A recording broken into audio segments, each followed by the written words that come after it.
We're going to unbox it and show you what they sent us. We're facing an uncertain future, my family. The next few weeks will set the tone for the next 4 years. Do you really want to be caught unprepared if things suddenly take a turn for the worst? Well, you don't have to. You can start preparing today so you have enough emergency food, water, and other essentials on hand at all times, no matter what happens. It's best to have at least a 1-month supply of food and water for everyone in your household. You want long-term storage food that lasts up to 25 years, so it's ready whenever you need it. That's why we personally recommend My Patriot Supply.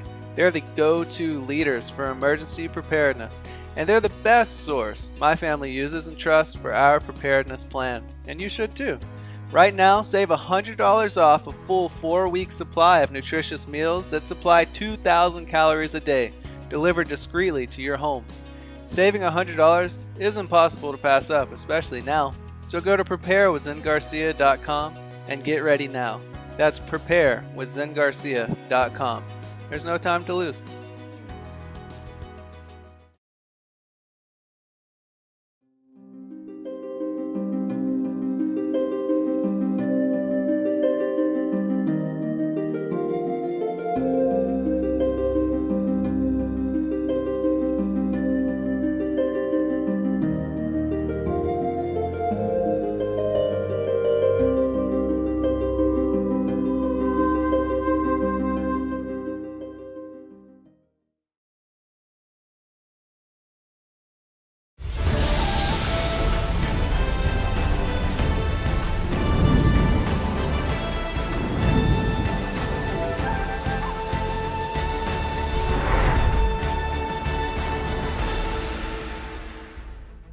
Hello friends, thank you for joining us this evening. I'm your host, Zen Garcia.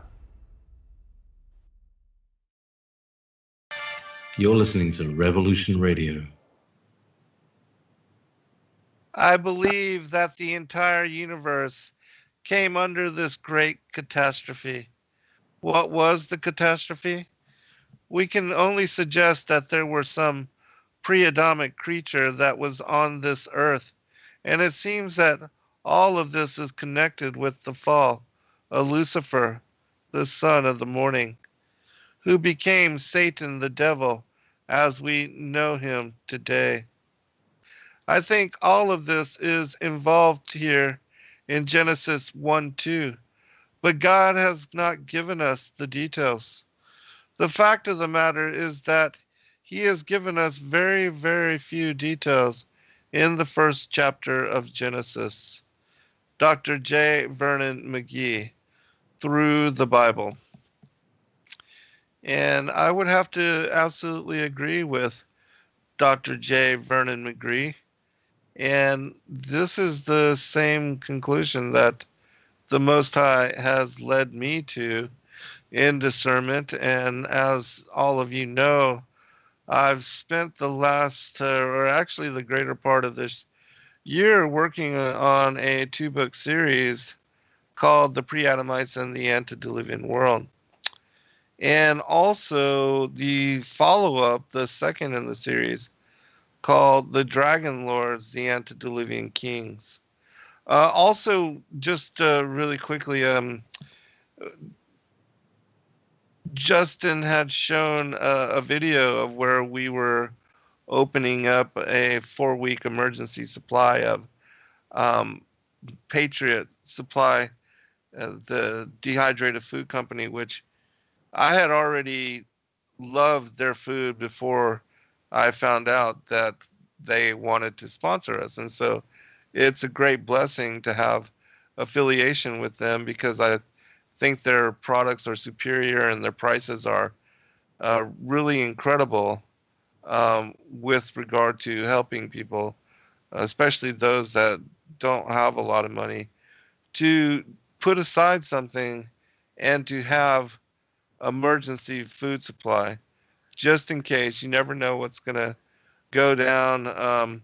But they are offering $100 off to our listeners, and you just have to go to the website preparewithzen.com, and they'll hook you up with that which, that's a tremendous bargain and a really huge discount. And if you watch the trailer that began the beginning of this show, you'll see all of the incredible um, dishes, entrees, breakfasts, and treats, and even drinks that are included with the 4 week supply. And these two 5-gallon pails that they send you are literally jam packed. Yeah, I mean, you couldn't fit another package in them, as you will also see when you check out the video. But the title of this was Bitcoin and blockchain, and also the Preadamites in the Antediluvian World. But I'm actually going to spend tomorrow night talking about um, cryptocurrencies and explaining more about Bitcoin, for because many of you have reached out to me and asked me how it is that you can get involved and take advantage. And first, know that I am not a financial advisor. I am not, anybody with any kind of. I have experience, yes, and I've been involved in looking at the space for a very long time. Many of you that are longtime listeners, you'll recall that it was even back in 2017 that I had asked people to take a look at the space, because I felt like it was so new and that we were so ahead of the majority adoption, that it would benefit people if they decided to get involved in the space. And then at that time, Bitcoin was $6,000 a coin, which, if you're not aware, it's 19,000. It was 19,330 at the high for today, and its all-time high is like right past 20,000. And so there's been a great run-up, the lot of gains, even over the course of the past few months since September. Bitcoin has run up from 12,000 to almost 20,000, as I say.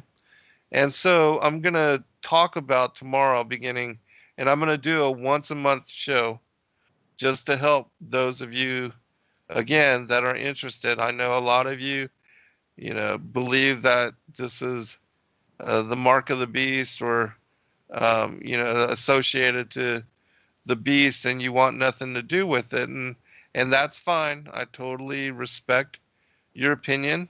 I would ask that you not judge me, criticize me, or condemn me for simply being aware of and in sharing information about blockchain technology, because I do believe that um, as far as digital currencies, that a lot of people are putting more trust and more, and as far as getting involved in certain cryptocurrencies like Bitcoin, because they don't trust the supply, the money, the fiat currencies of their own countries. And because Bitcoin has what is called consensus and cannot be manipulated or created or, printed endlessly and made as far as, unlimited supply um, of the cryptocurrency, it's because of that many people are looking to using it as a store of value.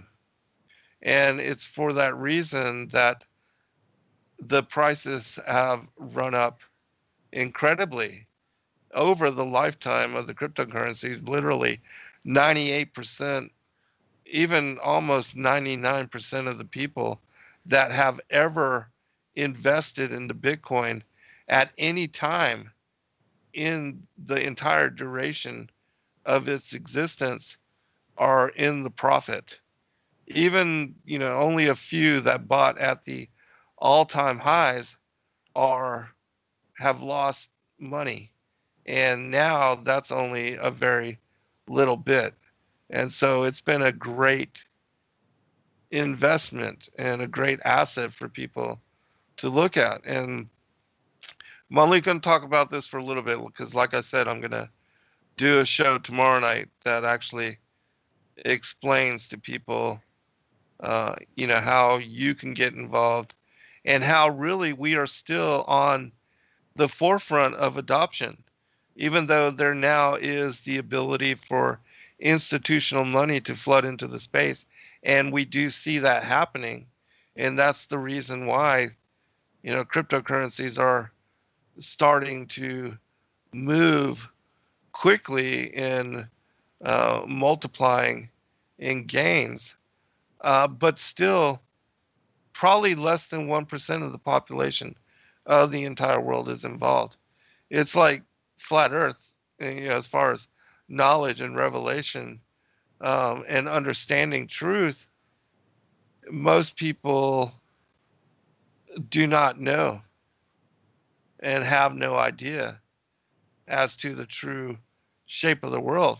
And neither do they understand or know that cryptocurrencies exist. But there will be a point where, again, there's going to be 5, 10, later 20, 30% of the population. And I do believe we are moving towards the point where cryptocurrencies will be mainstream and everybody will have a wallet, an electronic wallet where they have a basket of different cryptocurrencies that they use for transactions, and also that you can now start lending your cryptocurrencies and even get paid interest on just holding them. And so tomorrow night I'm going to be talking about that and helping, and also I'm going to form a little group for those that are interested to help, one another, because I already have interest in this space. And so I want to help others. And I really believe that um, the people that listen to me, like if they were to listen to me, 3 years ago, they would have greatly benefited from having done so. And those of you that did, I'm sure you're, very happy that you did so. But again, as I said, with regard to even the internet back in the 90s, that this new technology, a lot of people laughed at it, made fun of it, and did not believe it would last. And now everybody uses the internet every day. Some people with their entire day, working whatever, that their entire livelihoods, their businesses, are involved with the internet. And so who would have known, like Amazon, totally taking over as far as brick and mortars selling. It's a massive company, and Jeff Bezos is one of the richest people in the world now because of believing in and being one of the forerunners of transitioning to helping people shop by use of the internet. And so, anyways, we'll cover that. But back now to, and you can join me on Truth Frequency Radio tomorrow night. I named the show Cryptos for Ding Dongs. And so it's kind of like, cryptos for dummies, and so it's for people that know nothing. Because a lot of the shows that are out on YouTube are for people that should already know something about cryptocurrencies, or how to invest, or the different exchanges or platforms to use to gain access to the space. But I'm basically going to take you from not knowing anything, because I know that's where a lot of you are. And I'm going to walk you step by step. And also with Coinbase, which is one of the avenues I'm going to help you to tap into, just for signing up and joining with them, you can gain access to $200, near $200 in free cryptocurrencies. And you can get paid these different tokens just by listening to a few videos and answering a few questions. And usually it's like 5 questions per each cryptocurrency. And then you have a chance to make $10 to $50 on each different coin just for listening to and answering these questions. And so anyways, we'll get into all of that tomorrow night. But back to the Preadamites and the Antediluvian World. Let's start again with this whole quotation from J. Vernon McGee, because I think it's beneficial to break it down and to look at it, and also to see how it is that, other individuals have also been led to similar discernment. But I don't believe that anybody has written in length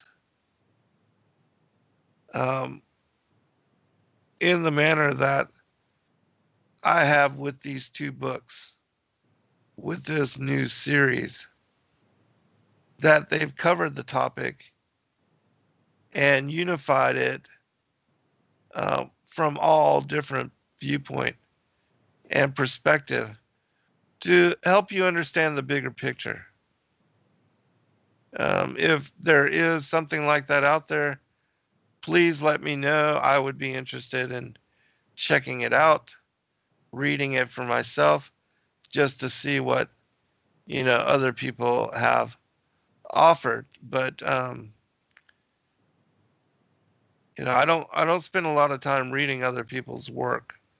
I mostly just read scripture, lost, forgotten, forbidden collections, ancient manuscripts, and mythologies, and oral traditions, ancient wisdom, and other ancient manuscripts like the Emerald Tablets of Thought, the Colburn Bible, and others, the writings of Plato, which he does also make mention of the Atlantean mysteries, which without a doubt Atlantis is part of this whole mystery, and that the fall of the angels, the war in heaven, all these themes are absolutely important, critical to grasping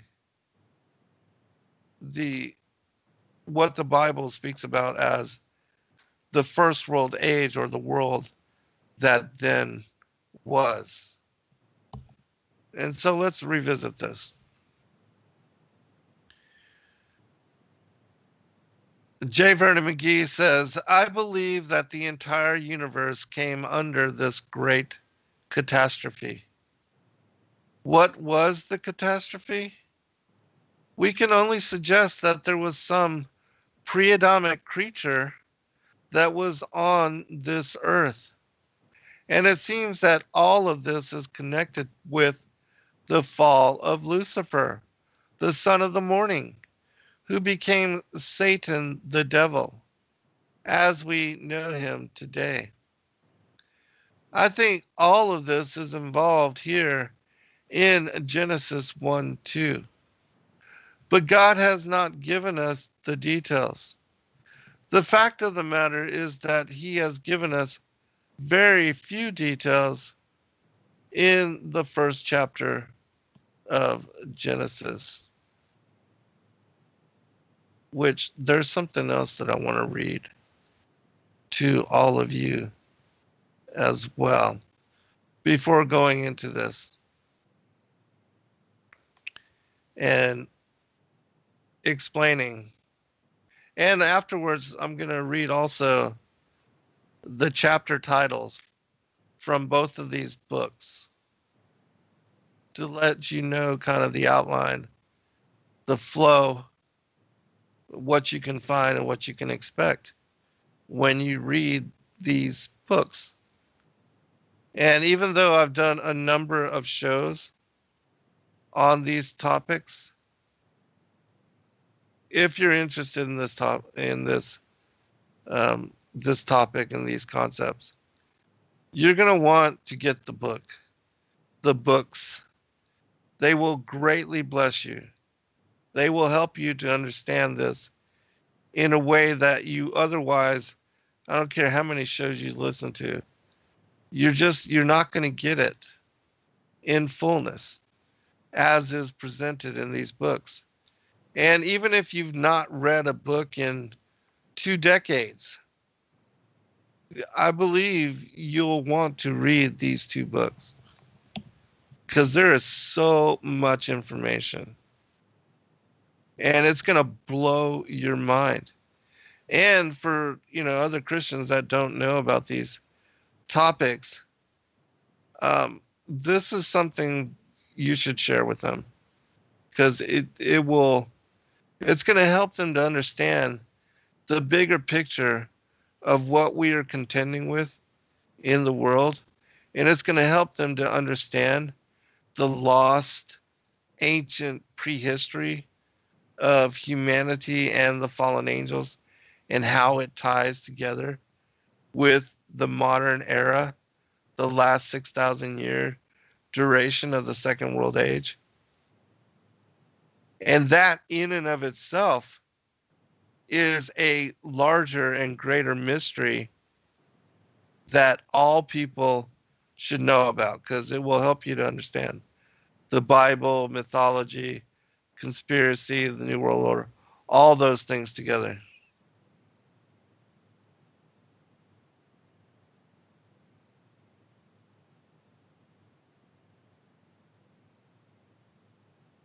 All right, but before,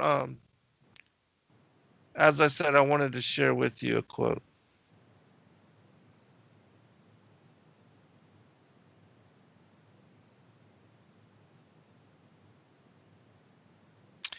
All right, and this is a quote that I recently discovered in the New Testament Apocrypha. And it also is of great intrigue. And it's going to help you to understand a lot of the other things that I teach about as well. And this quote is absolutely mind-blowing as well. So we're going to start with these 2. This one is on the origins of the angels as revealed in Scripture. So now, my brothers, read for yourself in the books of piety. Rejoice greatly in the Holy Scriptures, full of salvation and light. And respond in a single voice, saying, the Holy Trinity is uncreated and exists from eternity. Before everything, it created every kind of being without number. Angels and archangels, cherubim and seraphim, the 4 living creatures with many eyes and powers and principalities.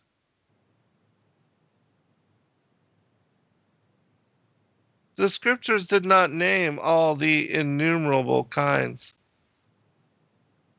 but we are told only that they are in heaven, with multitudes of names without number. And therefore the blessed Paul says concerning Christ that he is exalted far above all rule and authority and power and dominion, and above every name that is named, not only in this age, but also in the age to come. So myriads of holy ones worshiping the Trinity were in the exalted places before the world came into being, in a light befitting those who love Christ in glory. For God is a living light that cannot be comprehended. Those who worship God are in this great light, in holy glory. They never for one moment cease glorifying and worshiping openly the true divinity. They neither forget nor turn away, nor do they hunger or thirst, nor do they eat anything at all, for they are luminous spirits. For them there is no night or day, stars, moon, sun, ice, or fire. All these came into being later when God wanted to create the world. Both heaven and earth came into being in 6 days, along with everything in them. So, from that time until the present, as we are writing these very words, we know the years as we have found them in the genealogies of the Holy Scriptures. So then, is it not truly obvious that before God created the world, he created every incorporeal nature in a multitude of other times without number, holy, angelic powers, glory, and every power in heaven. They are illuminated by the light of his holy knowledge and the glory of his divinity, which is exalted in joy, gladness, and filled with spiritual happiness.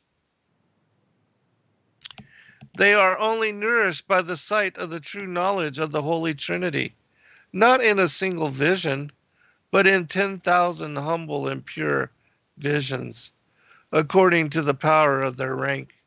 Just as it is written, the chariot of God is 10,000 fold.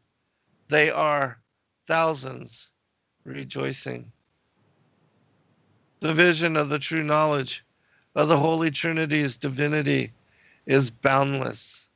But the ranks we just named who see the shining glory continually cast luminous lightning. Furthermore, they pour down streams of living water. That is to say, blessings and spiritual holy songs. And so the world responds with the lofty refrain, as they greatly exalt the Holy Trinity. For truly they are holy lights, alive by virtue of the light of the divinity within them. Therefore they are also divine. As it is written, confess the God of gods, confess the Lord of lords, for his mercy is forever. However, nothing has been written about the creation of these holy angelic powers, since people's minds were not mature in the glory of God at that time. For the blessed Moses did not write about them. In fact, he could have supplied the information, but he knew that their minds were immature. Therefore, he did not speak of them, but only about the creation of the world. But as for what people have said about the creation of the higher powers, before the 6 days, Moses did not speak of them. The devil fell from his great glory in heaven. He had been an angel, but that puffed up his mind with arrogance and the evil of his wicked ways, when he said in his heart, I will ascend to heaven. I will set my throne amidst the stars, and I will be like God in the heights. And so then he fell because of these wicked thoughts, and the fall was evil indeed. And therefore God gave his authority to those who love his divinity. God, that they might ridicule the devil, who had become a rebel and enemy to God.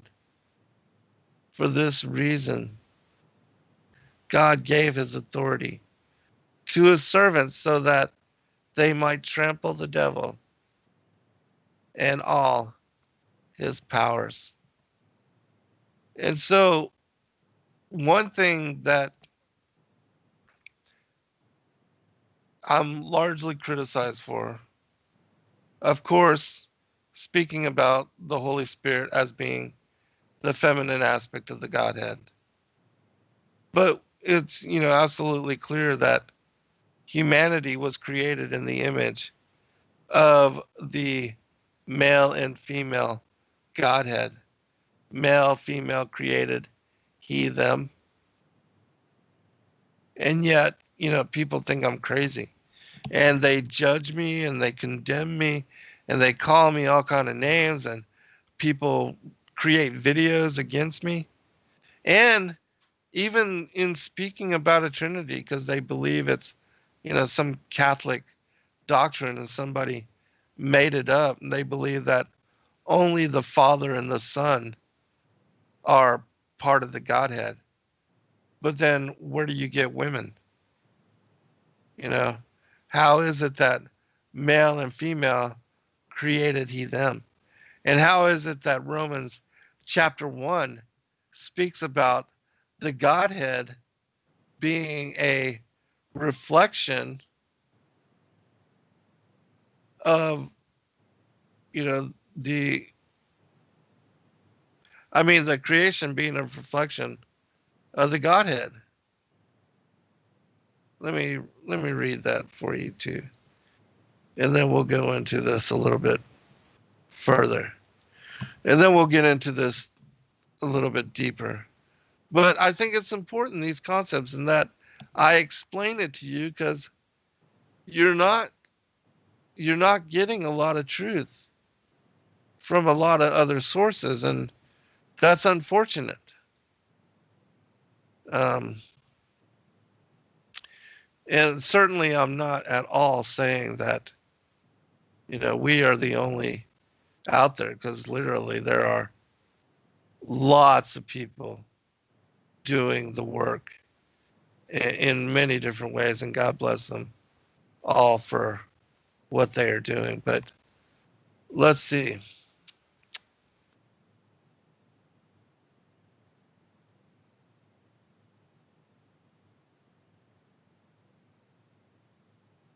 Romans chapter 1.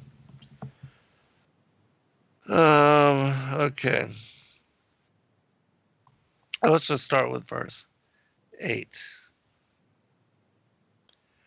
First, I thank my God through Jesus Christ for you all, that your faith is spoken of throughout the whole world.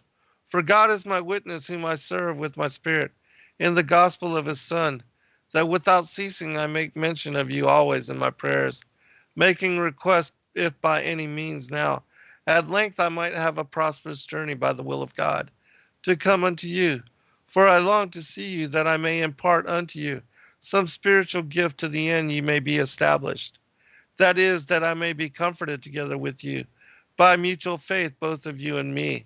Now I would not have you ignorant, brethren, that oftentimes I purposed to come unto you, but was let hereto, that I might have some fruit among you, also even as among other Gentiles. So as much as is in me, I am ready to preach the gospel to you that are at Rome also. For I am not ashamed of the gospel of Christ, for it is the power of God unto salvation, to every one that believeth, to the Jew first, and also to the Greek. For therein is the righteousness of God revealed from faith to faith, as it is written, the just shall live by faith. For the wrath of God is revealed from heaven against all ungodliness and unrighteousness of men, who hold the truth in unrighteousness, because that which may be known of God is manifest in them, for God hath showed it unto them. For the invisible things of him from the creation of the world are clearly seen, being understood by the things that are made, even his eternal power and Godhead, so that they are without excuse. Because that when they knew God, they glorified him not as God, neither were thankful, but became vain in their imaginations, and their foolish heart was darkened. Professing themselves to be wise, they became fools. And I would include all of that with those who believe that, the Godhead is all homosexual. They became fools. In the same way that all those that believe in a ever expanding universe and that there's all these millions of worlds and all these different human like creatures out there, fools, and changed the glory of the uncorruptible God into an image made like to corruptible man and to birds and four-footed beasts and creeping things. And so, again, there, um, for the invisible things of him from the creation of the world are clearly seen, being understood by the things that are made, even his eternal power and Godhead. There are three that bear witness in heaven: the Father, the Son, and the Holy Ghost, the Holy Spirit, the Nephesh, as it said in this passage, that the Nephesh dwells within us. And so you see that, again, it is wisdom, the Holy Spirit, together with the Word that was established before the creation of the world. You find this in Proverbs chapter 8.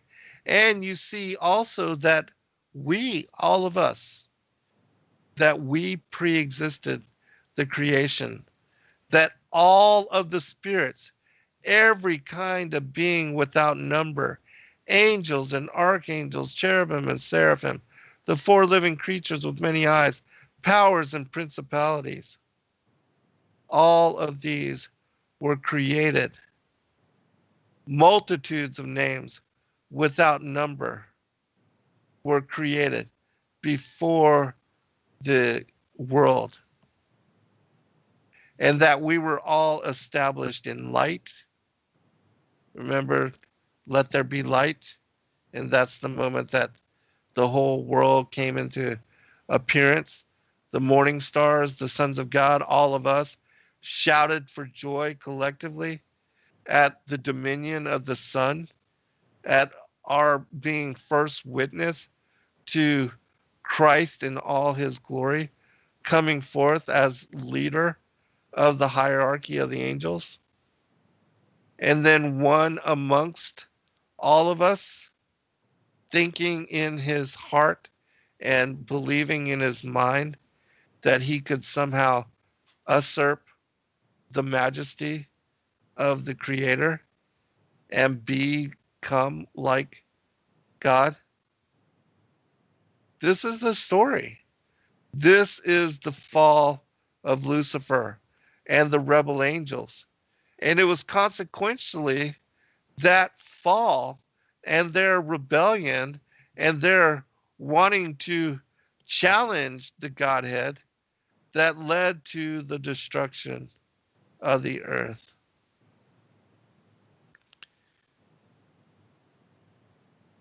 So here, they neither forget nor turn away, nor do they hunger or thirst, nor do they eat anything at all, for they are luminous spirits. All these came into being later, as far this is talking about fire. For them there is no night or day, stars, moon, sun, ice, or fire. All these came into being later when God wanted to create the world. Both heaven and earth came into being in 6 days, along with everything in them. And so, from the time until the present, as we are writing these words, we know that the years as we have found them in the genealogies of the Holy Scripture. We know this to be the second world age. One final reiteration, emphasis. Because, again, I think this is so important. These two quotations, if you understand them, you'll have a better understanding of all that I'm writing about in this book, in these books. And so then, is it not truly obvious that before God created the world, he created every incorporeal nature in a multitude of other times without number, holy angelic powers, glory, and every power in heaven? We are included in that every power in heaven because we are angelic. We are sons of God before our mortal embodiment, before we took on the flesh. We were counted and numbered with all the children of heaven. They are illuminated by the light of his holy knowledge and the glory of his divinity, which is exalted in joy, gladness, and filled with spiritual happiness. They are only nourished by the sight of the true knowledge of the Holy Trinity. And it's the Trinity that is within us, because we are part of the Godhead. The Godhead that became all things, created all things, established all things. Everything is part of the fabric of what is the light of lights, the King of Kings and the Lord of Lords. That the Nefesh, the light of consciousness, as it says here, the glory of his divinity, that is within all of us. That's why it says the kingdom is within. And it's also that aspect of us that goes on and is immortal. It's the nefesh, the breath of life, joined to our bodies. It's that aspect of us that surpasses death. It's that part of us that even goes on to dream at night, every night, when our spirits, our witness, that part of us that looks and sees and is witness to not only this world while we're in the vehicle of our bodies, but also into the spiritual world, into the dream time. Because every one of us dreams as well. Many of you may not remember, but we dream every night. And we go on to be a witness and to have truly outer body experiences. And this isn't astral projection or, some kind of voodoo or occultism. This is a natural part of what happens to us every night when we lay our bodies down to rest. And we sometimes go, and have correspondence with the Godhead, the angels. Sometimes God shows people prophecy, what's going to happen in the future. Sometimes he reveals to them, what's going to happen to them the very next day. And then they remember these things as deja vu. That's simply the way that God works. It has nothing to do with New Age mysticism. God speaks to all of us through our dreams and through our lifetime, through our waking day. It's just that we've forgotten the language of God. We've forgotten how to have relationship with them. And that's on us. Because, other cultures hold dreams as important. And they teach their children that, upon awakening, the first thing they are to do is to remember and even to share. Other cultures, when they wake up in the morning, they all take time to speak about their dreams. And even as tribes and as groups, as families, the smaller groups of people, they come together and they share their dreams with their community. And if anybody had something of true significance, they will relay it to the elders.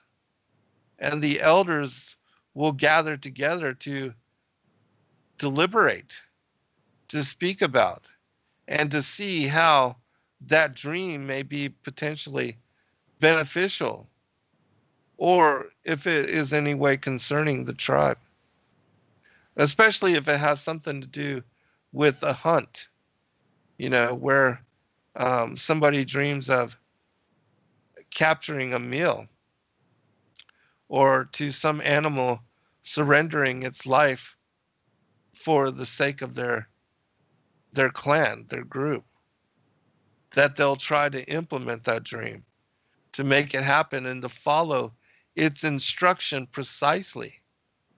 Like if the person dreamt that they had killed a pig or whatever out by the waterfall or in a certain part of the jungle or a certain part of the wood, they'll act upon it. They'll see it as prophetic. And oftentimes it will be fulfilled in that exact manner. And so dreams are not trivial for all people. I mean, we hold them to be completely meaningless. We don't even consider, we don't even talk to our children about their dreams. Nobody even thinks about them or tries to retain them in the morning when they wake up to try to look into and examine them in any higher consideration. We just wake up, start putting on our clothes, brushing our teeth, putting on our makeup, heading out the door for the regular 9 to 5, the whole soft parade of morning routine, getting ready for work and school. That's what dominates our lives. And we wonder why we're separated. We wonder why there's no spiritual communion. It's because Satan has us so caught up in the matrix, so fully involved in the matrix that even those portions of our lives where we naturally commune with the Most High and with the angels, we've cut those tools and cut those spiritual gifts out of our lives. We've demeaned them to such manner where they're irrelevant and they're meaningless. And that's on us. And so let's go before break. I'm going to share with you the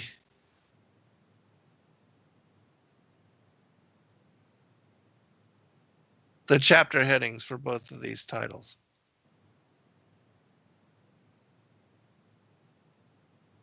And I wrote both books as if they are just two parts of one. For instance, the contents of the second book begins with chapter 14, which the first book concludes with chapter 13. And so the chapter headings are this.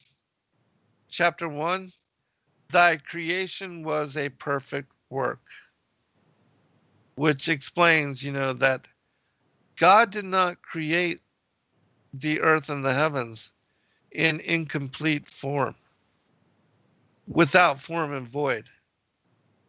God didn't make it imperfect. It became imperfect. And it's very important to understand that. Because if you don't understand that, you're not going to understand what is revealed and hidden in Genesis, especially moving forward with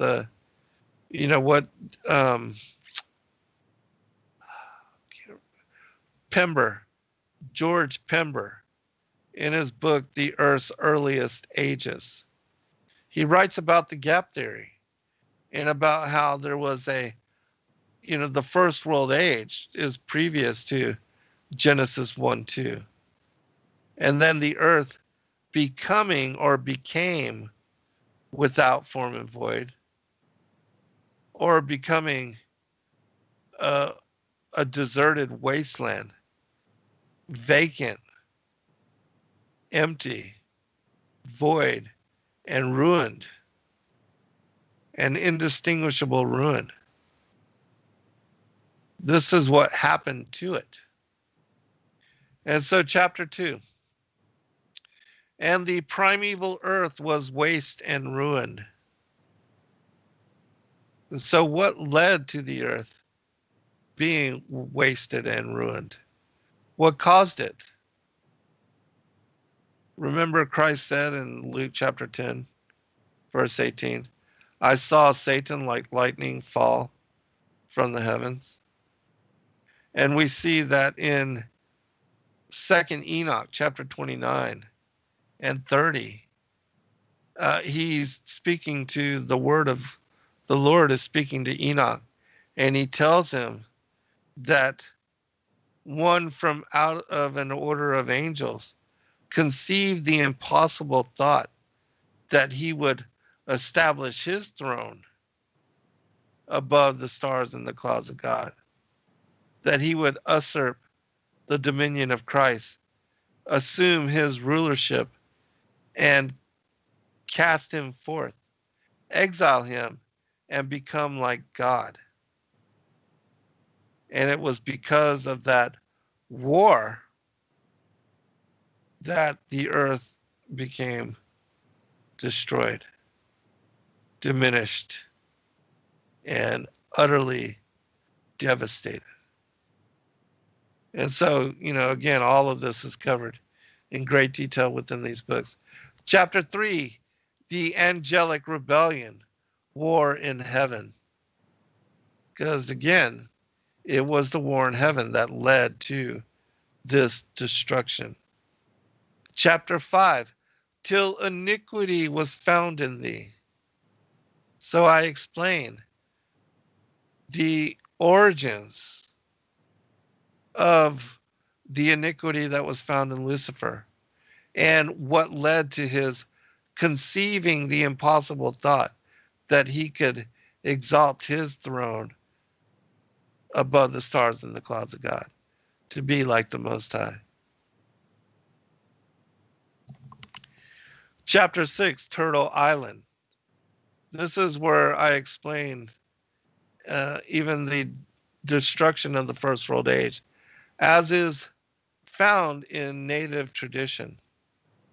Because they speak about the earth having once been what is referred to as Turtle Island, that the entire earth was in the shape of a turtle's back, and that all of the continents together at that time were grouped together as one. There was no division. There was no split. It was in what science calls Pangea. And it talks about this in the oral traditions, that there was one hump of land in the center of the seas, and then there was a ring of ocean surrounding it, and then the outer ice wall that kept in all the oceans, the basin of the world. And that there was one, what is called Havelgamer, the navel of the world. It's where the oceans are sucked in and then spewed out periodically, alternating every 6 hours, and that this creates the high and low tide. And I explained this, the structure of the world, in Paradise, Sides of the North, and the Mount of the Congregation. So you can go there for greater detail on what Turtle Island looked like in the ancient times. And then after the destruction of Turtle Island, we have, moving on, chapter 7, the Second World Age.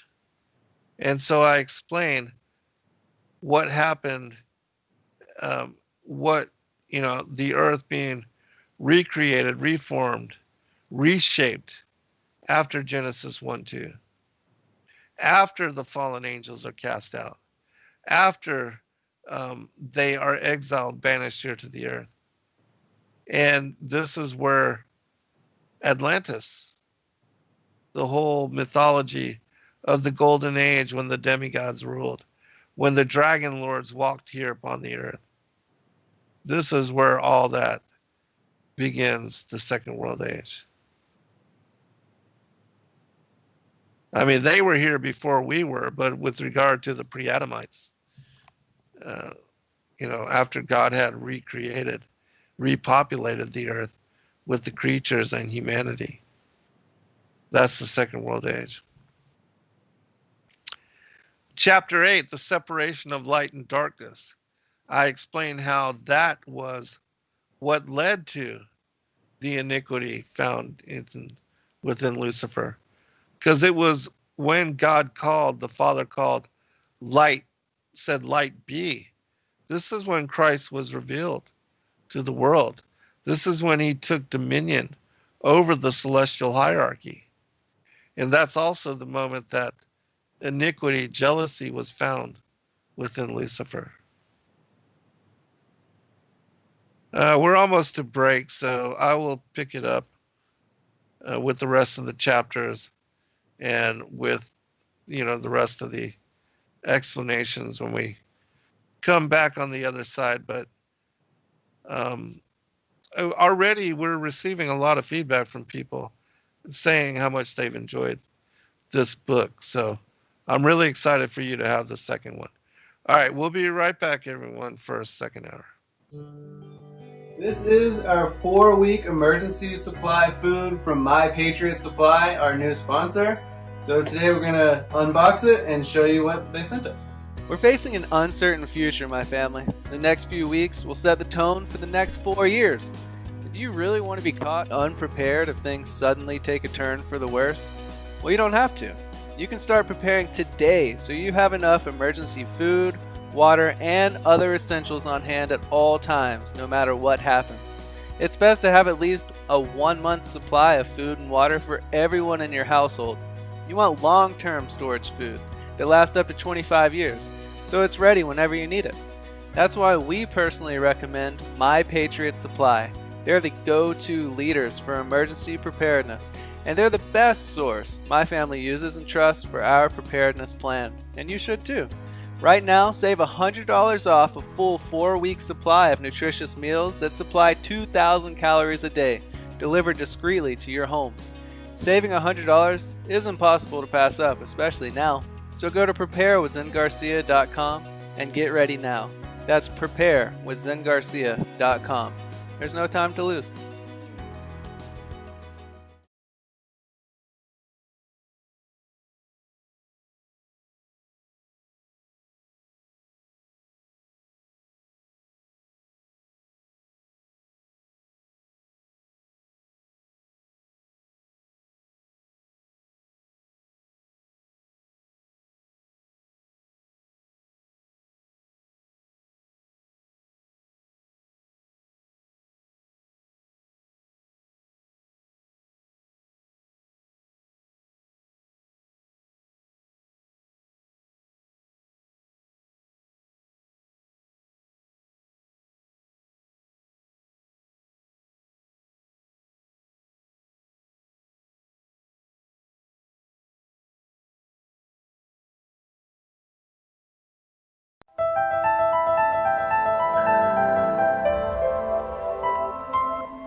As a bookstore for truth seekers, it's our goal to make ancient manuscripts which were once held captive by secretive institutions available for public consideration. In our generation, where wisdom has increased as Daniel the prophet foretold, we have access to many of the testimonies our early church brethren were persecuted for preserving. After being hidden for centuries, these manuscripts have been leaked from various sources throughout the earth, and it's our goal to gather these sources into printable form to make available for all who seek the ancient way. If you're looking to deepen your studies of the biblical narrative, find these ancient manuscripts and more at sacredwordpublishing.com. Your partnership with Sacred Word Publishing goes further than the publishing of ancient manuscripts and weekly video content. You also make a huge impact across the earth in orphanages in Myanmar, India, Uganda, and Kenya. Your support is crucial for the development of the ecclesia of real truth seekers.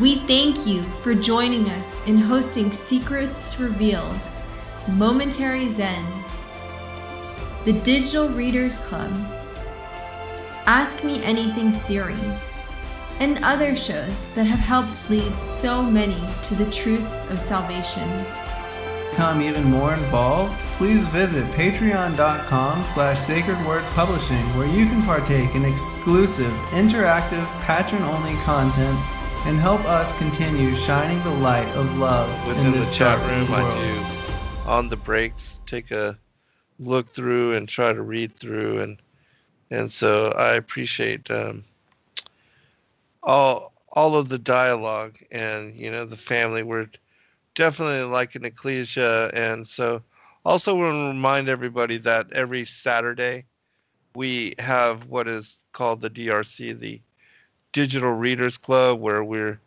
basically come together to share and to read from the ancient manuscripts.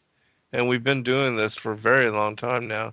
And we've covered many, many ancient texts and a lot of the entire compilations of the books that we've put together to benefit others, to share a lot of ancient stories and texts which most people have never heard about. And we've done collections like the Great Commission series, books 1, 2, and 3, the third one on the end time apocalypses, the Yahushua Christ, the infancy, early childhood, and lost years. And right now we're going through what is the testaments of the patriarchs and the prophets. And we also just finished the forgotten Edenic books of Adam and Eve. And so you can join us and read with us. And also we have a prayer meeting afterwards, which is not recorded or broadcast. But we do the Discord group stays together to pray for one another, which I think is really awesome. And a lot of times deeply touching, and it's where we can come together and to really know each other in more intimate setting. And so if this is something that interests you and you'd like to join us, we'd love to have and share fellowship with you. Just contact my children. They'll tell you how to get in the Discord group, and they monitor all the questions and inquiries at sacredwordpublishing.com. So that's every Saturday night, 7 to about 8:30, 9 o'clock usually. And so do join us if you can. Again, we greatly appreciate all of you. I'm going to continue going into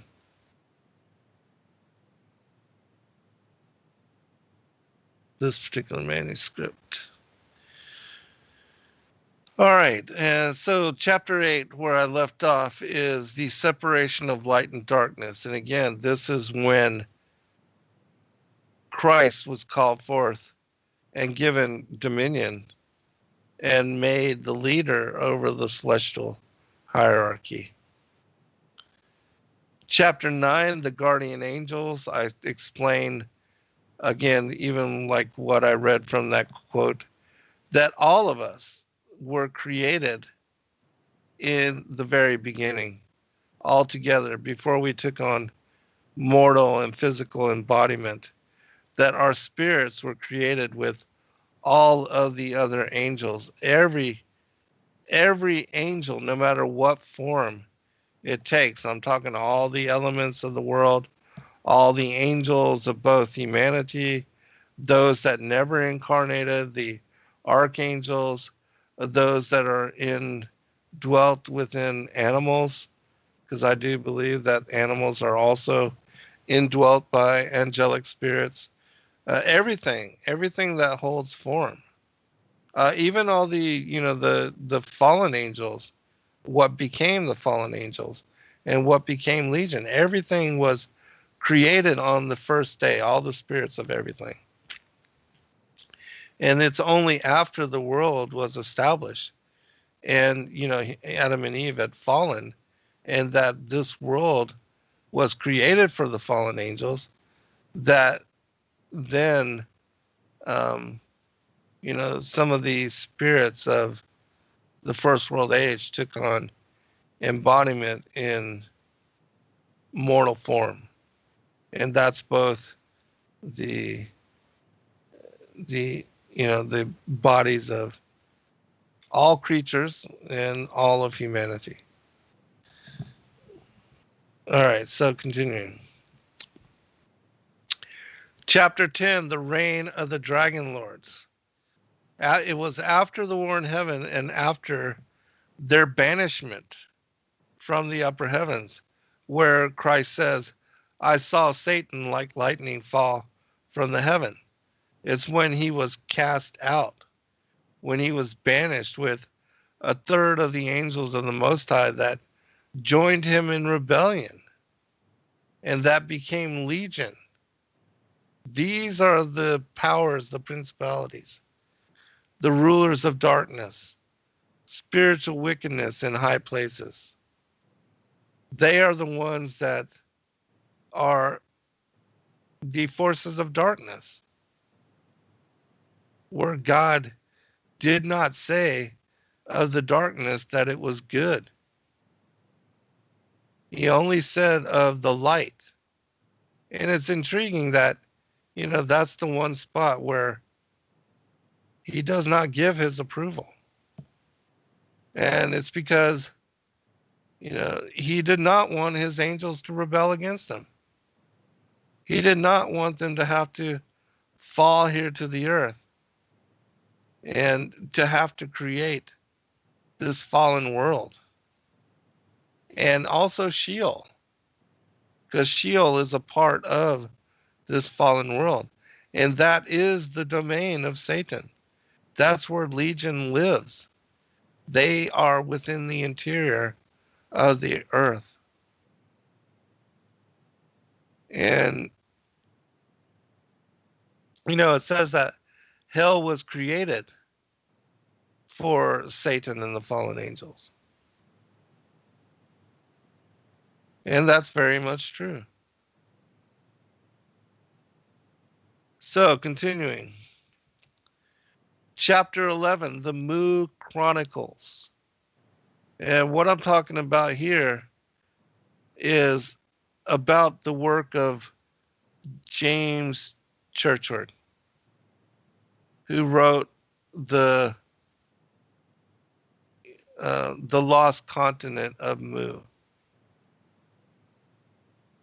and how it was that he was taught by an Indian high priest about the story of their people, and how they were one of the few cultures, civilizations that were brought up by the diaspora of the fallen angels to all the different parts of the world. And just as it says in the Emerald Tablets of Thoth, which I also cover in the last 3 chapters of this book, it tells you the same story, that the Most High God had brought in judgment, destruction upon the fallen ones for their involvement in bringing forth the devils, the demons, in conjuring these interdimensional deities.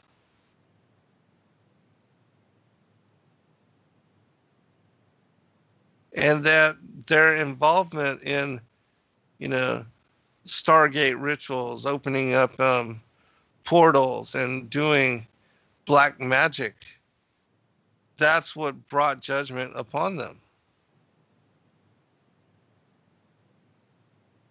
And that story is repeated in many of the ancient narratives. And so the Mu Chronicles also talk about the destruction of what was the elder culture. You know, that culture, the fallen angel culture, which had spread out all upon the earth,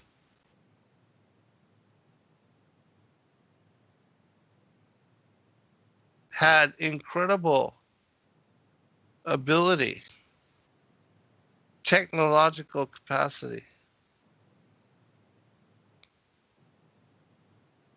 but they were destroyed.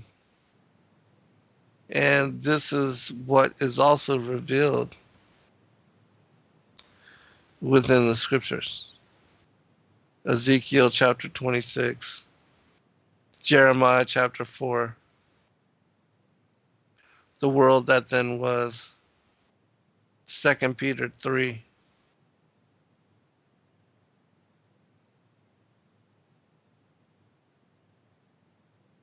Chapter 12 is Plato's dialogues, because Plato also speaks about the destruction of Atlantis and how it was that even the Athenian people had fought against them when they tried to establish global domination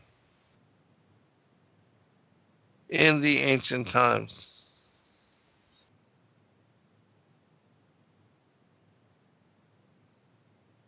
And this story was shared by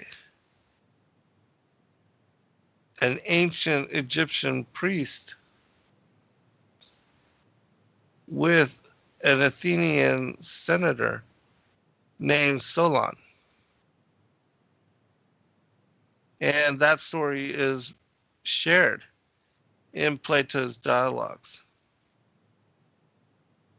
And I also share in chapter 13 on the Preadamites the story of the scroll of Thothis and the emerald tablets of Thoth.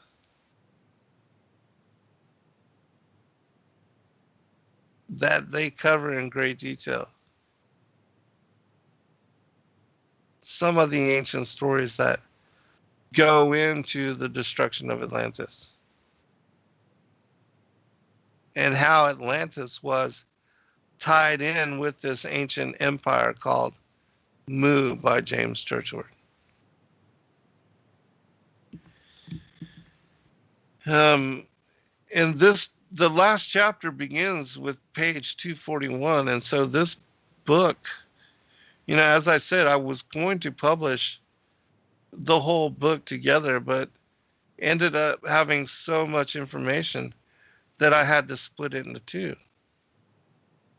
And really, I ended up with so much information that put together, I believe the two books come to over 700 pages. That the second book is, I think, 370 pages. It's a lot. And so there's a lot of information here for those of you that are interested in learning more and knowing more about this topic. All right, so we'll go into book 2 now, The Dragon Lords.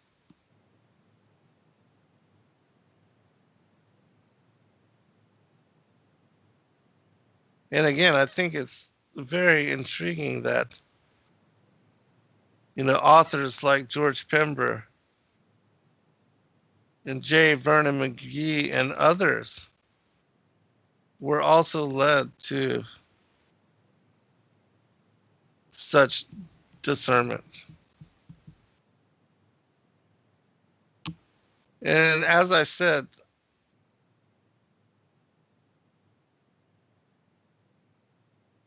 this book picks up where the other one left off.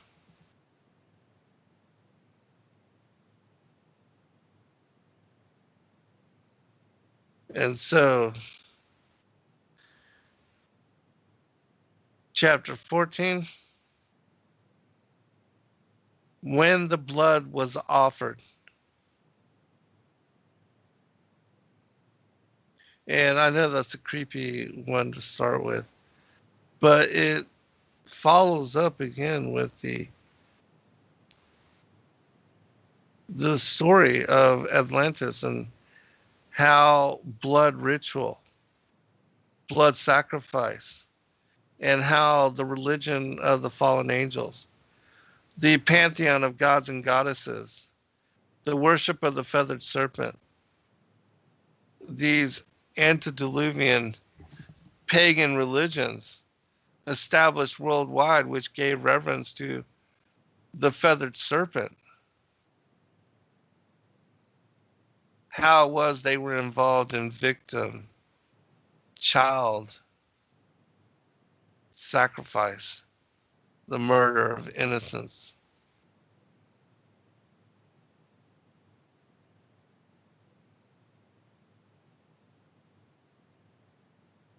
Chapter 16 is on adrenochrome and, covers the elitist involvement and hunger, desire, and practice of cannibalism and the drinking of blood, which is something that is ongoing in this day and age. And in this particular book, I do share a lot of eyewitness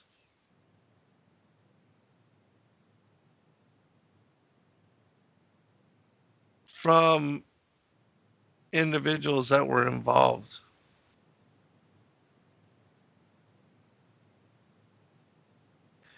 With performing these kind of rituals, being involved in conducting these kind of ceremonies. And so the first two chapters are a little bit gruesome. But, I want you to know the truth of what's going on. Because for those of you that are looking into what's happening in the world today, it's undeniable that these things are still taking place.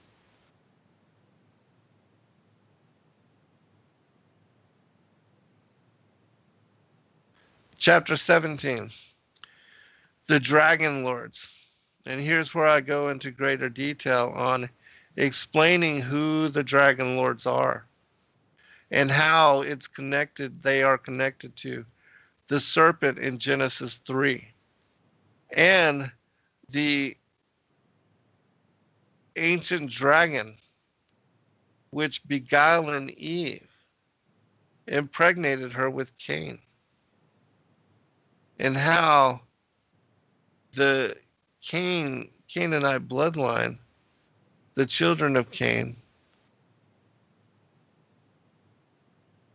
how they're connected to these particular deities. Chapter 18 is the flying fiery serpent, which is found in Isaiah, and it's also a connection to the Dragon Lords, the Anunnaki, the Archons, the Demiurge. There's so many names, so many titles, so many definitions of who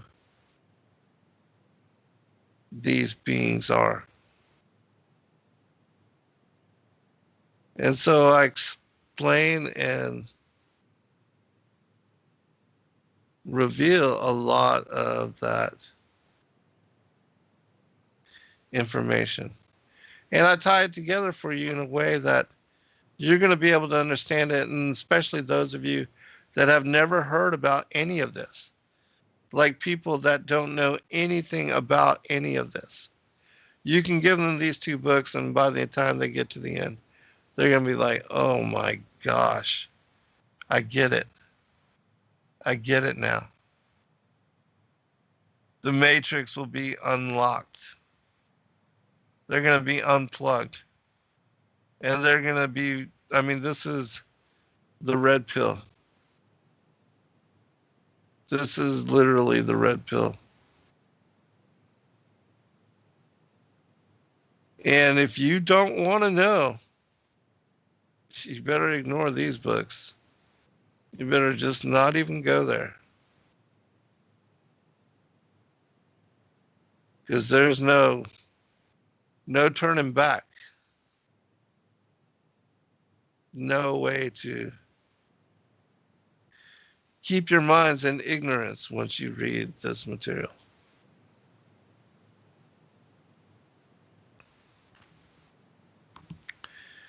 Chapter 19, The Great Dragon.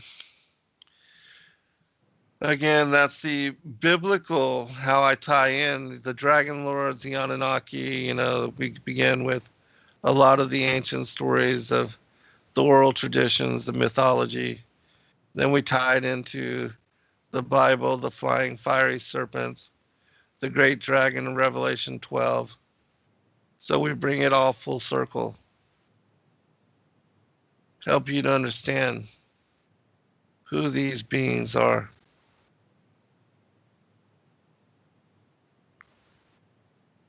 Chapter 20, Eridu. For those that don't know, Eridu is the name of the first colony that the Anunnaki established when they arrived here to the earth.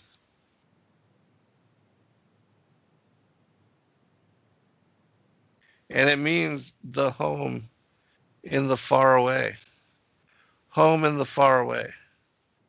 And so I talk about, from the Sumerian mythos and that mythology, what they talk about and reveal themselves as to how they arrived here and from where they came.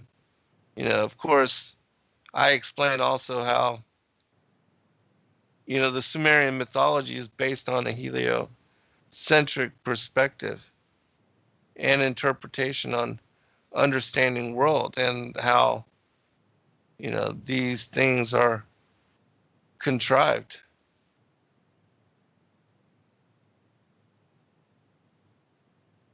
So, I do explain all that as well. And it's important to know these things.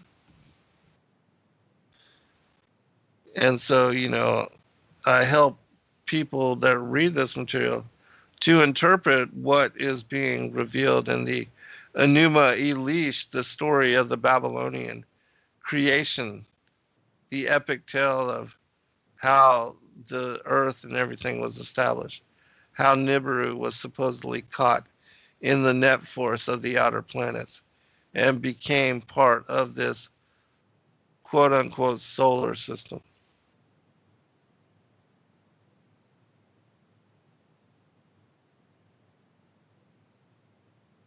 And then we go into the story of chapter 21, the pre-Adamic earth, how it is that they tried to enslave the Preadamites and the early hominids. Chapter 22, multiply, replenish the earth.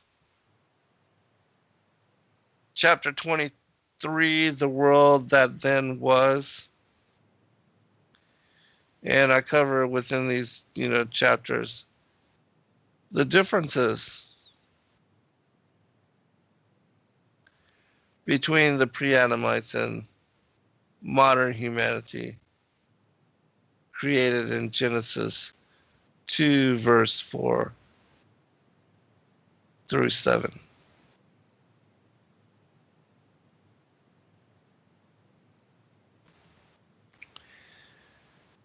Chapter 24, Genesis Revisited. I go into the story and I look into, in greater detail, the Genesis narrative, and I explain the the differences between the Genesis 1:26 through 28 story of the Preadamites from that of those that are cited in Genesis 2:4 and onward.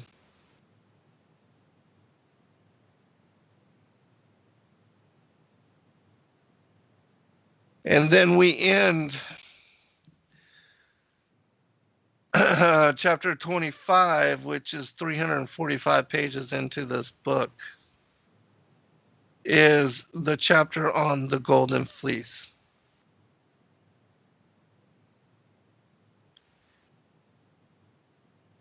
And the golden fleece is a story from the book of Navi. And for the first time, I publish in this book portions of one of the Thracian chronicles called the Book of Navi, which tells the story of Orphe, who the Greeks, the Romans, call Orpheus. And what a lot of people don't know is that Orphe was a priest king, a Thracian priest king. And that, sometime after the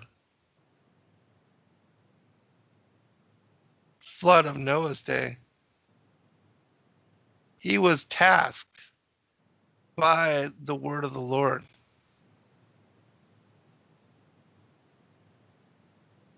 also called Dionysus, which, when you understand the ancient concept, Dion, Dio, and then Isis, Dionysus, what a lot of people believe to be the ancient pagan god of festivals and wine, Bacchus, that in the Thracian chronicles, this individual, it was known to be God Isis, or the Son of God, Jesus, Yahushua. And that Orpheus is tasked by the Lamb, by the word of the Lord, to go find the golden fleece, which in other stories and mythologies are attributed to Jason and the Argonauts, or other communities, believers, truth seekers. But that the Thracian people once, and as I share it and reveal it, they were the most ancient Christians. They were the first empire that came up after the flood of Noah's day.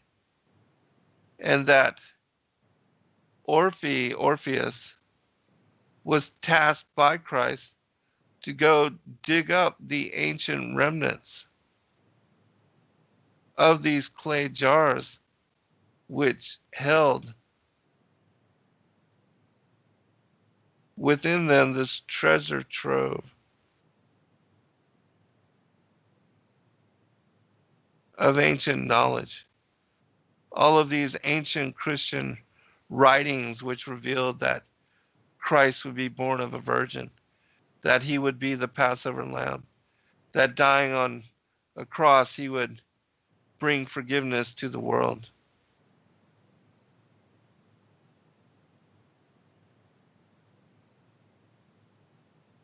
And so, all this is without a doubt very intriguing, because it also shows that the Sumerian people are not the most ancient culture pre-flood. Even, they are not even the most ancient post-flood peoples. And that the cuneiform texts, even though They date back to 6000 BC. That the Thracian Chronicles, they predate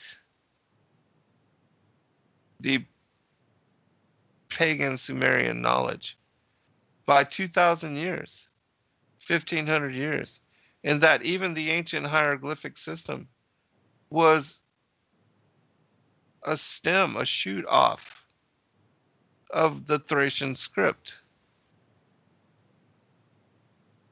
And all of this information is now known. So, a lot of information to look at, a lot of information to consider.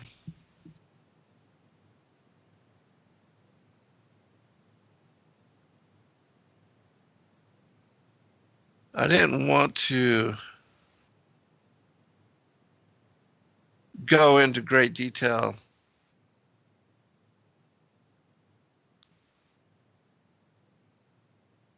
looking at all of this information, but perhaps I'll just read to you the introductions from both of the books, just to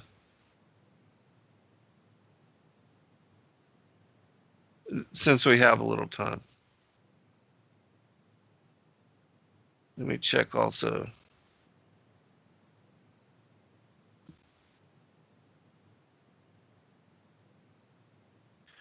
All right, yeah, since we do have time, I think that would be wise to do so. So let's go ahead and examine that. All right, the introduction, and they're relatively short. I do get wordy, long-winded, as many of you know, but I tried to keep the intros very short, just a few pages. All right, so intro for the Preadamites in the Antediluvian World. Also, I'll be on with Rob tonight, midnight to 2 a.m. We'll be continuing our Genesis Revisited series. And so those of you that can, please do join us.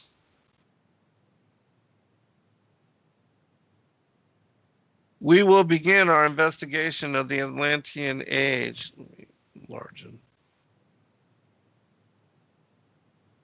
Atlantean Age and the Antediluvian World with the rule of the Dragon Lords, the enslavement of the Preadamite peoples, and the destruction of the Genesis 1-2 world that then was.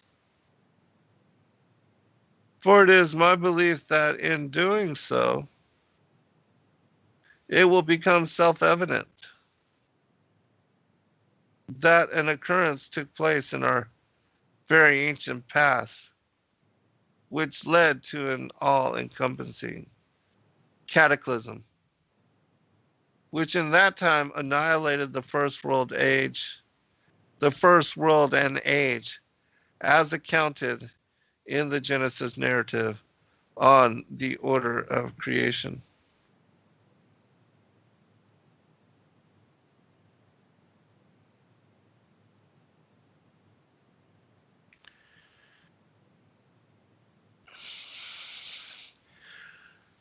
Most mainstream Christians unfamiliar with the biblical timing of this devastation are unaware that it is chronicled in the second verse of Genesis.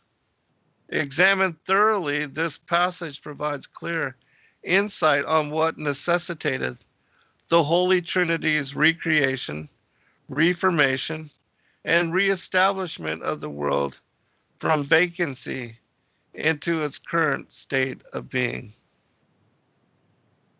Dictated to Moshe in verbatim by the voice of Yahuwah.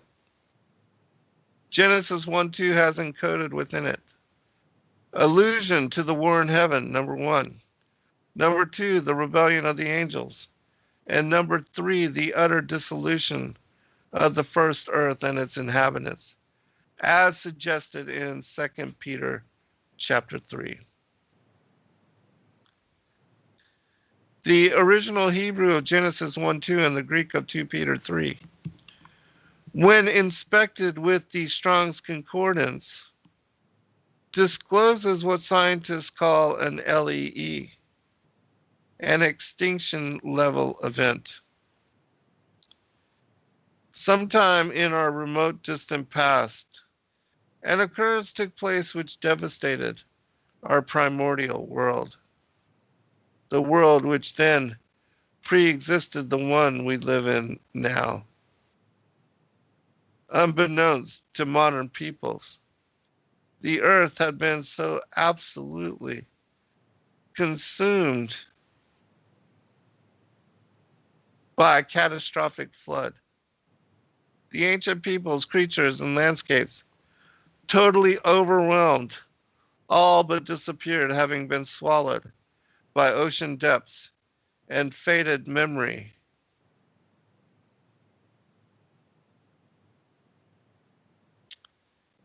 I guess I'll read the quotes. And they shall take up a lamentation for thee, and say to thee, how art thou destroyed, that wast inhabited of seafaring men, the renowned city, which was strong in the sea, she and her inhabitants, which caused their terror to be on all their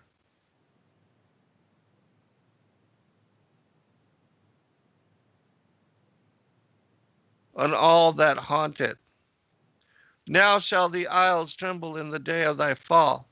Yea, the isles that are in the sea shall be troubled at thy departure. For thus saith the Lord God, when I shall make thee a desolate city, like the cities that are not inhabited, when I shall bring up the deep upon thee, and great waters shall cover thee. When I shall bring thee down with them that descend into the pit, with the people of old time, and shall set thee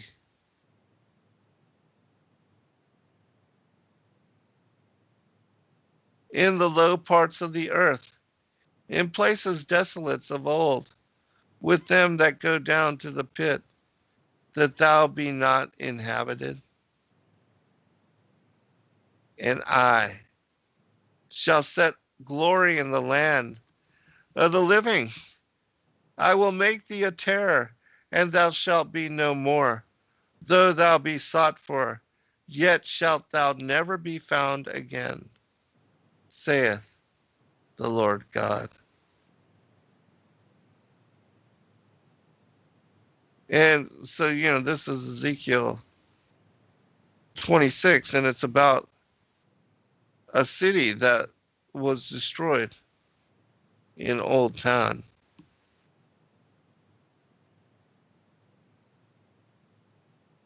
And I do believe it to be a forerunner to not only Genesis 1:2, but also Jeremiah chapter 4, 2 Peter 3, and others which talk about the biblical destruction of Atlantis. As Ezekiel suggests within this passage, the Most High God, threatening the citizens of Tyre to retribution, had rendered in old time a judgment so complete it destroyed a seafaring people, which is now but distant memory.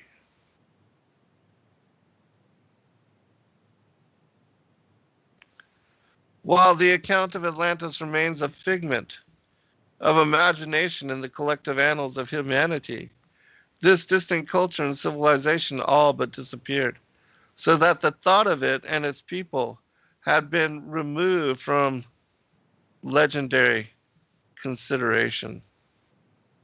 I believe we as a world are in a similar situation now, and that we can learn from the judgments rendered upon the ancients when embracing these wicked tendencies. We are, as a world, I contend, accelerating towards the judgment of the great and terrible day of the Lord, wherein the wrath of Yahuwah shall be poured out upon those whose names are not written into the books of life and remembrance. The signs in the sun, in the heavens, and in the moon will herald the destruction of the earth and its recreation anew, as scripturally foretold of the end of the second world age.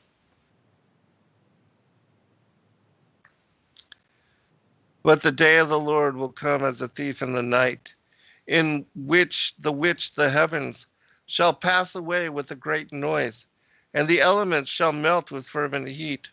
The earth also and the works that are therein shall be burned up. Seeing then that all these things shall be dissolved, what manner of persons ought ye be in all holy conversation and godliness, looking for and hastening unto the coming of the day of God, wherein the heavens being on fire shall be dissolved, and the elements shall melt with fervent heat. Nevertheless, we, according to his promise, look for new heavens and a new earth, wherein dwelleth righteousness.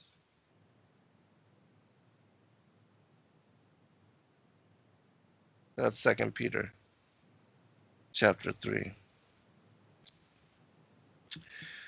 And then shall be lifted up all the race of men upon clouds, as the Apostle Paul foretold. Along with them we shall be snatched up in the clouds to meet the Lord in the air. And then shall come forth every evil spirit, both in the earth and in the abyss, wherever they are on the face of all the earth, from the rising of the sun even to the setting. And they shall be united to him that is served by the devil, that is Antichrist, and they shall be lifted up upon the clouds. And again I said, Lord, and after that what wilt thou do? And I heard a voice saying to me, Hear, righteous John. Then shall I send forth mine angels over the face of all the earth, and they shall burn up the earth 8,500 cubits, and the great mountains shall be burnt up, and all the rocks shall be melted and shall become as dust. And every tree shall be burnt up, every beast and every creeping thing creeping upon the earth, and everything moving upon the face of the earth, and every flying thing flying in the air. There shall no longer be upon the face of all the earth anything moving, and the earth shall be without motion. And again I said, Lord, and after that what wilt thou do? And I heard a voice saying to me, Hear, righteous John. Then shall I uncover the four parts of the east. There shall come forth four great winds, and they shall sweep all the face of the earth from the one end of the earth to the other. And the Lord shall sweep sin from off the earth, and the earth shall be made white like snow, and it shall become as a leaf of paper, without cave, mountain, or hill, or rock. But the face of the earth from the rising, even to the setting of the sun, shall be like a table, and white as snow. And the rains of the earth shall be consumed by fire. And it shall cry unto me, saying, I am a virgin before thee, O Lord, and there is no sin in me. As the prophet David said aforetime, Thou shalt sprinkle me with hyssop, and I shall be made pure. Thou shalt wash me, and I shall be made whiter than snow. And again he said, Every chasm shall be filled up, and every mountain and hill brought low, and the crooked places shall be made straight, and the rough ways into smooth, and all flesh shall see the salvation of God. And again I said, Lord, And after that, what wilt thou do? And I heard a voice saying to me, Hear, righteous John. Then shall the earth be cleansed from sin, and all the earth shall be filled with a sweet smell, because I am about to come down upon the earth. And then shall come forth the great and venerable scepter, with thousands of angels worshiping it. As I said before, and then shall appear the sign of the Son of Man from the heaven with power and great glory. And then the worker of iniquity with his servants shall behold it, and gnash his teeth exceedingly. And all the unclean spirits shall be turned to flight, and then seized by invisible power. Having no means of flight, they shall gnash their teeth against him, saying to him, Where is thy power? How hast thou led us astray? And we have fled away and have fallen away from the glory which we had beside him who was coming to judge us and the whole human race. Woe to us, because he banishes us into outer darkness. And again I said, Lord, and after that what wilt thou do? And I heard a voice saying to me, Then will I send an angel out of heaven, and he shall cry with a loud voice, saying, Hear, O earth, and he shall cry, and be strong. Hear, O earth, and be strong, saith the Lord, for I am coming down to thee. And the voice of the angel shall be heard from the one end of the world, even to the other, and even to the remotest part of the abyss.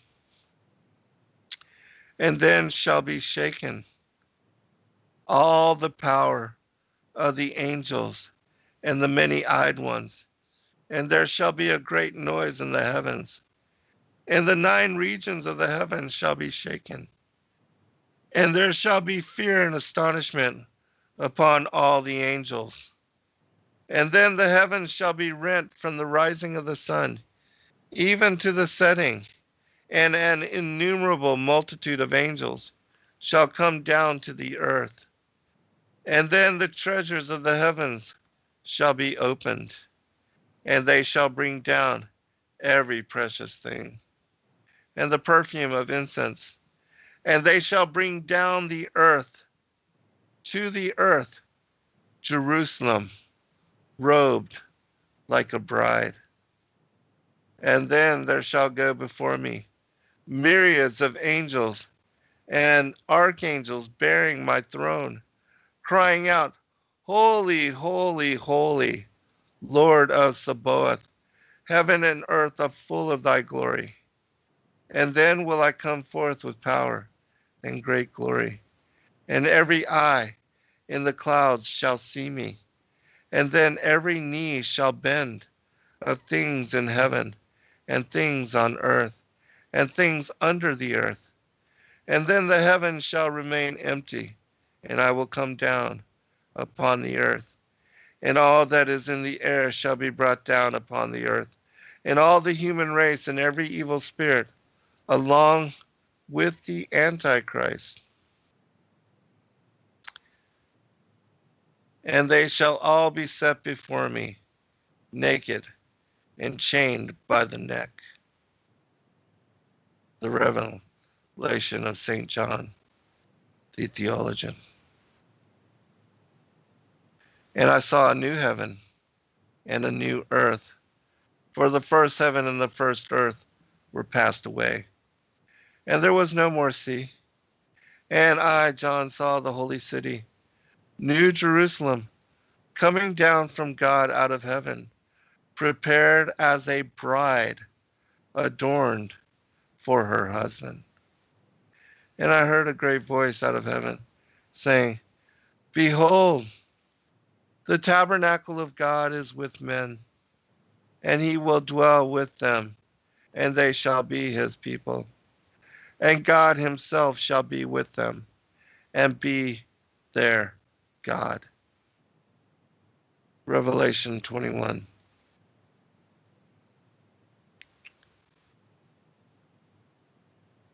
And so you see that according to these passages, when Christ comes again in second advent, the wrath of God poured out on the wicked, the stars crashing to the earth, set everything ablaze.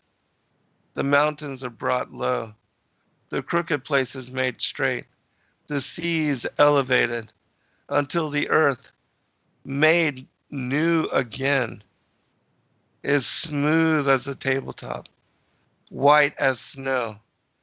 And then New Jerusalem descends out of the heavens like a bride. And so, again, in my opinion, it's clear that everything will be recreated. That what Second Peter talks about with the elements melting with fervent heat, that happens at the end of this age and before the millennial reign. And that's something that most people don't know about and aren't taught. Because even though, yes, it's there in Revelation, it remains ambiguous. But in studying the apocalyptic narratives, especially the Great Commission 3, which I got to give a shout out to Clark Eubanks. He's almost finished doing the audiobook. And all of you that hate to read, you got to give tremendous thanks to Clark for having undertaken this effort, because he's going to make it possible for you to listen to all these end time apocalyptic stories and to come to know better about the end of days and the last times than you do right now, without ever having to read a book, because he's read it for you. Took him 9+ hours to do so. And so we're going to make that available sometime very soon. Also, we are looking for other readers. If you are interested in doing some audiobooks for us, God bless Clark. He's stepped up and has helped us. And this is an avenue that we would really like to pursue. We want to create and turn all of the books that we have available to all of you into audiobooks so that you can download them, listen to them at your convenience. Because I know many of you don't read or don't have time to read. And many of you have asked us, to create these audiobooks. I simply don't have the time. I wrote 3 books just this year. The Vestures of Light, The Rod of Wonder, which I think is my most favorite book I've ever written. And then the 2 on the Preadamites and the Antediluvian World, the Dragon Lords, the Antediluvian Kings. And I also just finished the 2021 Enochian calendar. So I'm pretty busy. And even though I do want to start working towards doing some audiobooks, there always seems to be something else to do. And so if any of you would like to, volunteer to help us with that endeavor, we would greatly appreciate it. And we'll show you how to get started. And, we are bartering, which Clark is donating all his time, and, whatever proceeds come out of this, he's donating it to the orphanages, which I think is just awesome. What an incredible person. What an awesome example to follow. But yes, we are, looking for others that are interested. And I know many of you want to help do some work on behalf of the kingdom anyways. And, this might be a way for you to do that. And it's all for the glory of the Most High. That's what it's all about for all of us. We're doing the work of the kingdom. My children and I, we are a family of scribes.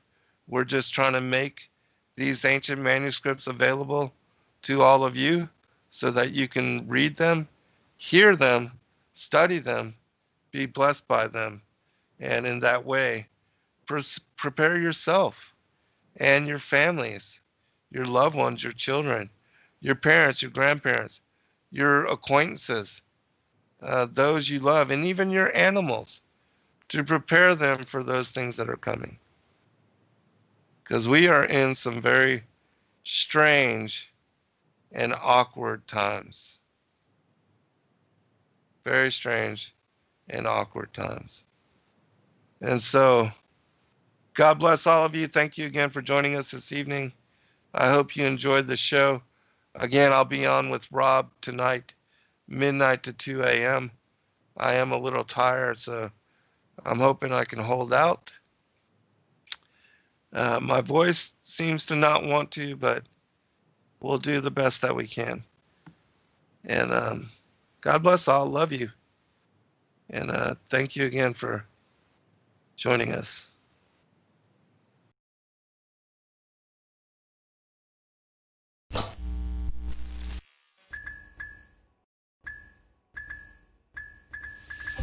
Thank you everybody for joining us for this video and this broadcast. We appreciate all of you and thank you for your patronage. Please do like and subscribe and share with your friends. God bless all of you in your seeking.